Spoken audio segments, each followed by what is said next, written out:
안녕하세요. 그레이스 미디어입니다. 결혼도 하지 않은 처녀의 몸으로 죽음을 각오하고 일본으로 건너가 신사참배를 반대했던 한 여인이 있었습니다. 그녀는 일본 국회에서 당당하게 회개하지 않으면 일본은 망한다. 신사참배를 강요하지 말라고 외쳤습니다. 그리고 그 용기 있는 행동으로 6년간의 감옥 생활을 견뎌내야 했습니다. 그녀가 바로 오늘 저희가 이야기할 안희숙 사모님입니다. 에스더가 민족을 구하기 위해 죽으면 죽으리라는 마음으로 왕 앞에 나아갔듯이 안희숙 사모님도 같은 마음으로 일제의 압제에 맞섰던 믿음의 여인이었습니다. 그녀의 이야기를 통해 우리는 한 사람의 순종이 얼마나 큰 영향력을 미칠 수 있는지, 그리고 하나님께서 어떻게 그의 종들과 함께 하시는지 보게 될 것입니다. 1908년 6월 24일 평안북도 박천에서 안희숙 사모님은 태어났습니다. 훌륭한 가문의 딸로 태어난 그녀는 어린 시절부터 남다른 지혜와 총명함을 보였습니다. 보통 아이들과는 달리 깊은 생각을 할 수 있는 아이였던 그녀는 학교 성적도 우수했습니다. 16살 때 평양 숭의여학교를 졸업한 안희숙 사모님은 일본으로 유학을 떠나게 됩니다. 그리고 귀국한 후에는 선천 보성여학교에서 음악 선생님으로 일하게 되었습니다. 그러던 어느 날 그녀의 인생을 바꾸는 사건이 일어났습니다. 학교의 모든 선생님들과 학생들이 신사참배를 해야 하는 날이 온 것입니다. 신사참배를 하기 위해 학교 관계자들 외에도 일본인들과 일본 형사들, 목사와 장로들이 모두 정렬해 있었습니다. 모든 사람들이 일본의 조상신인 아마테라스 오미카미를 향해 큰 절을 올리고 있을 때 사모님은 그 자리에서 꿈쩍도 하지 않았습니다. 모두가 엎드려 있을 때 어여쁜 여교사가 홀로 서 있자 여기저기서 수군대는 소리가 들려왔습니다. 학교로 돌아오자 안희숙 사모님을 찾는 일본 형사 4명이 그녀를 기다리고 있었습니다. 선생님, 오늘 신사참배 때 왜 절을 하지 않으셨습니까? 저는 하나님만을 믿는 기독교인입니다. 우상 앞에 절할 수 없습니다. 감히 천황폐하의 명령을 거역하다니. 당신은 곧 군수님을 만나게 될 것이야. 형사들은 그녀를 군수실로 끌고 갔습니다. 그러나 사모님은 이미 감옥에 갈 각오를 하고 있었기에 마음이 불안하지 않았습니다. 군수는 그녀에게 호통을 치던 중 급한 전화를 받고 황급히 밖으로 나가버렸고 사모님은 혼자 그곳에서 나와 집으로 돌아올 수 있었습니다. 안희숙 사모님은 하나님이 개입하셨다고 생각했지만 그래도 안심할 수 없었습니다. 그녀는 홀로 도망 생활을 하면서 힘든 나날을 이어가고 있었고 어디로 가야 할지 목적지를 정하지 못하고 있었습니다. 그러던 중 하나님께서 그녀에게 평양으로 가라는 메시지를 주셨습니다. 평양은 그 어떤 곳보다 위험한 곳이었지만 그녀는 하나님의 음성에 순종하여 평양으로 향하는 기차에 올랐습니다. 기차 안에서 그녀는 한복 차림을 한 노인을 만나게 됩니다. 그 노인은 박관준 장로님이었습니다. 안희숙 씨 아니십니까? 네, 그런데 장로님은 어떻게 저를 아십니까? 하나님께서 안희숙 선생님을 찾아가라는 음성을 듣고 오게 되었습니다. 저는 평양 십자병원의 의사였고 신사참배 반대에 앞장서다가 극심한 고문을 당했습니다. 안희숙 사모님은 박관준 장로님이 신사참배 반대 운동에 앞장서다 극심한 고문을 당한 유명한 인물임을 알게 되었습니다. 평양역에서 안희숙 선생님을 만나라는 주님의 음성을 들었습니다. 나는 50년 넘게 예수님을 믿어왔지만 이번처럼 주님의 음성을 똑똑히 들은 적이 없습니다. 하나님께서 일본으로 가도록 우리를 경성으로 보내시려는 것 같습니다. 나는 순교를 각오하고 있습니다.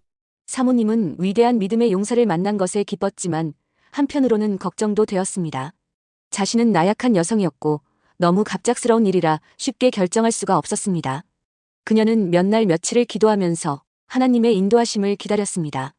그러던 어느 날 새벽 기도를 다녀오는 길에 예수 천당 불신 지옥을 외치며 다니는 한 목사님을 만나게 됩니다. 그는 최건능 목사님이었습니다. 목사님, 안녕하십니까? 저도 예수님을 믿는 사람입니다. 당신은 벌써 예수님을 믿는데 왜 입은 꼭 다물고 있습니까? 수많은 사람들이 지옥으로 떨어지고 있는데 그 입으로는 밥만 먹고 다니고 있습니까?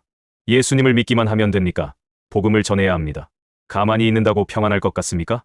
그 말에 안희숙 사모님은 해머로 머리를 쿵 하고 맞은 것처럼 자신이 부끄러워졌습니다.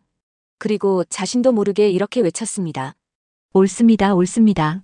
그녀는 더 이상 주저할 시간이 없었고 하나님이 최건능 목사님을 통해 자신에게 메시지를 주었다고 확신했습니다. 그녀는 박관준 장로님과 함께 일본이든 어디든 가야 한다고 굳게 결심했습니다. 그녀가 결심을 하자 그녀의 어머니도 이를 응원해 주었습니다. 이것이 주님의 뜻이라면 이 사명을 위해서 죽을 수도 있어야 한다. 결혼은 하지 않은 어린 너지만 어떤 고난과 시련을 겪을지 몰라도 하나님의 뜻이라면 따라야지. 결혼도 하지 않은 딸이 어떤 고난과 시련을 겪을지 알면서도 어머니는 일본으로 가야 할 딸에게 길을 밝게 열어주었습니다. 1939년 1월 안희숙 사모님은 박관준 장로님과 함께 동경으로 떠났습니다.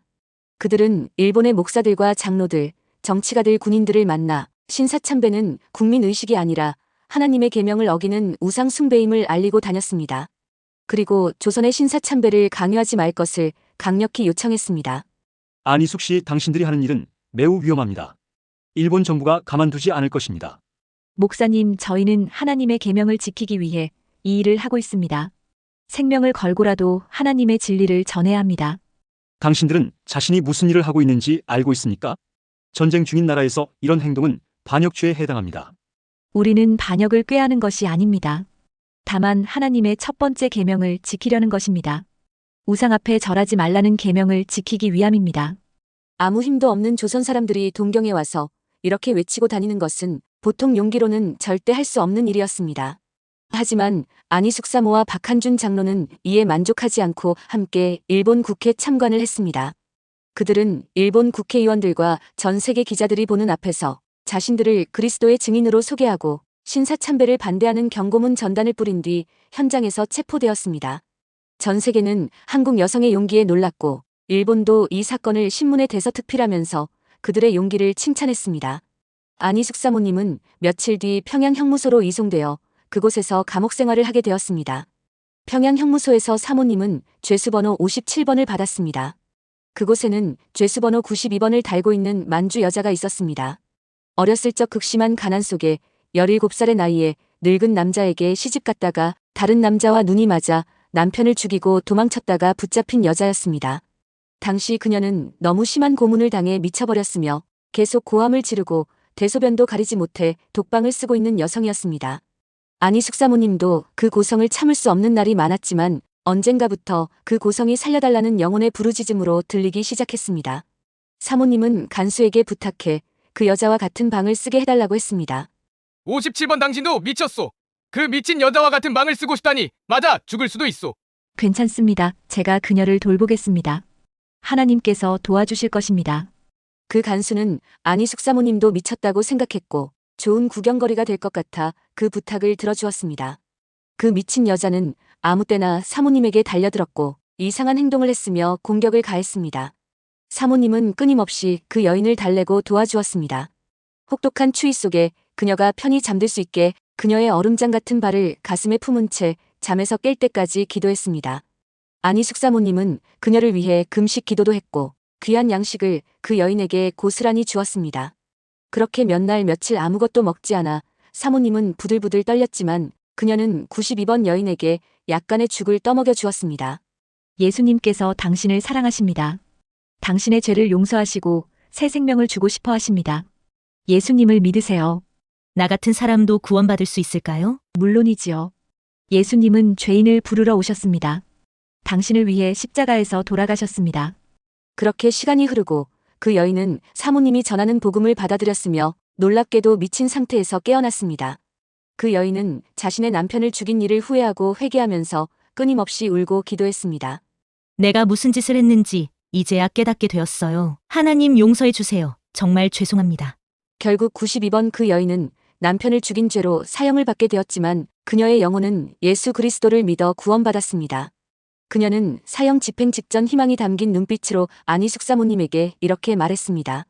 언니 하늘나라에서 다시 만나요. 그때는 헤어지지 말고 영원히 함께 살아요. 그렇게 그녀는 이 세상을 떠났지만 그녀의 영혼은 구원받았습니다.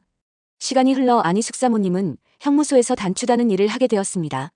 하지만 이 작업을 하면서 한 가지 고민거리가 생겼습니다. 주일에 단추를 다는 일은 주일을 지키라는 계명에 어긋나는 일이었기 때문입니다.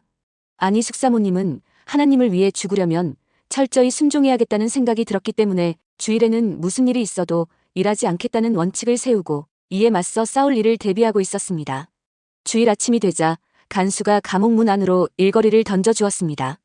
오늘은 주일이기 때문에 일을 하지 않겠습니다. 앞으로 주일에는 일을 하지 않을 것입니다. 그 간수는 어이없다는 듯이 안희숙을 쳐다보다 윗사람에게 보고를 하러 갔고 안희숙 사모님은 그 순간 간절히 하나님께 기도를 올렸습니다. 하나님, 저는 주님의 계명을 지키고 싶습니다. 주의를 거룩하게 지키게 하소서. 어떤 고난이 와도 감당할 수 있는 힘을 주소서.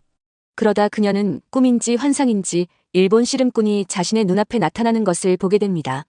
그 씨름꾼은 안희숙 사모님에게 씨름을 하자고 했고 사모님은 단번에 그를 넘어뜨렸습니다.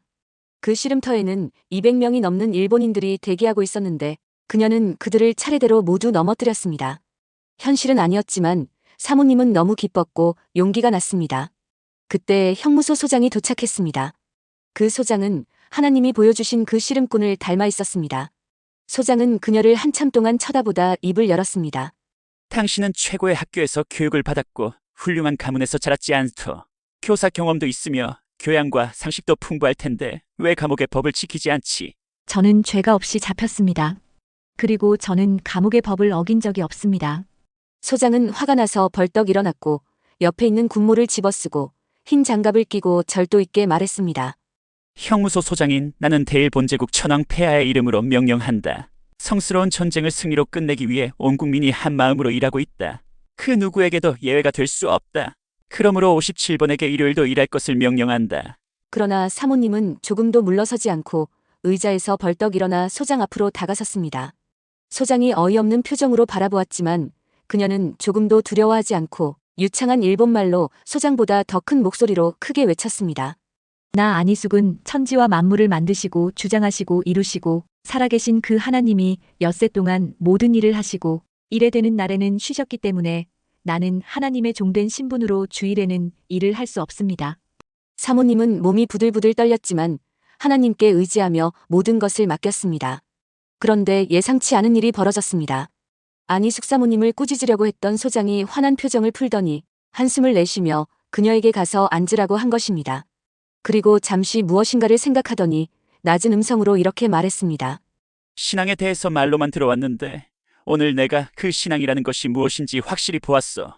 그녀는 감동이 쏟아져 나오려는 것을 억지로 참았고 그 소장은 여자 간수장에게 앞으로 57번에게는 이런저런 지시를 내리지 말라고 명령했습니다. 그리고 나서 또 시간이 흘러 이제 6년이라는 시간이 흘렀습니다. 1945년 8월 안희숙 사모님의 사형 날짜가 정해졌고 그녀는 순교를 각오하며 준비를 차곡차곡 해나가고 있었습니다. 형무소에 있는 죄수들에게 믿음을 굳게 지키라 부탁했고 신사참배 거부자들과 천국에서 만나자며 특별히 인사도 나누어 두었습니다. 그런데 사형 집행 며칠 전인 8월 15일 일본 천황은 전쟁에서 무조건 항복을 선언하고 조선은 꿈에 그리던 독립을 하게 되었습니다. 안희숙 사모를 비롯한 많은 이들은 혹독한 감옥 생활을 마치고 드디어 석방되었습니다. 6년이라는 시간을 혹독하고 더러운 감옥에서 처녀의 몸으로 견뎌낸 것은 그 어떤 위대한 간증보다도 예수님을 증거하는 일이었습니다. 연약하고 여린 여성의 몸으로 목사도 장로도 아니었던 그녀는 평신도의 신분으로 그 시련을 이겨낸 것입니다. 해방 이후 1948년 안희숙 사모님은 미국으로 건너가 김동명 목사님을 만나 결혼했고 로스앤젤레스 한인침례교회를 개척했습니다. 안희숙 사모님은 죽으면 죽으리라는 책을 통해 자신의 죽음에 실패한 순교자 지망생이라며 자신을 낮추었지만 한국 교회는 그녀를 살아있는 순교자로 기억합니다. 그녀는 죽기 직전까지 전 세계 선교 활동을 벌이다가 1997년 10월 19일 하나님의 부르심을 받고 하나님 품으로 떠났습니다. 안희숙 사모님의 삶은 하나님을 향한 한결같은 믿음과 순종이 어떤 결과를 가져오는지 보여주는 귀한 본보기입니다. 그녀의 묘비에는 이렇게 적혀 있다고 합니다. 죽으면 죽으리라. 주님의 뜻대로 살리라. 안희숙 사모님처럼 우리도 어떤 상황에서도 하나님을 향한 굳건한 믿음을 지키는 사람들이 되기를 소망합니다. 박해와 고난 속에서도 한결같이 신앙을 지켰던 그녀의 모습을 통해 우리의 신앙을 다시 한번 돌아보는 시간이 되었기를 바랍니다. 오늘 이야기는 여기까지입니다. 저희 영상을 봐주신 모든 분들이 행복하시기를 예수님의 이름으로 기도합니다. 구독, 좋아요로 저에게 힘주셔서 감사합니다.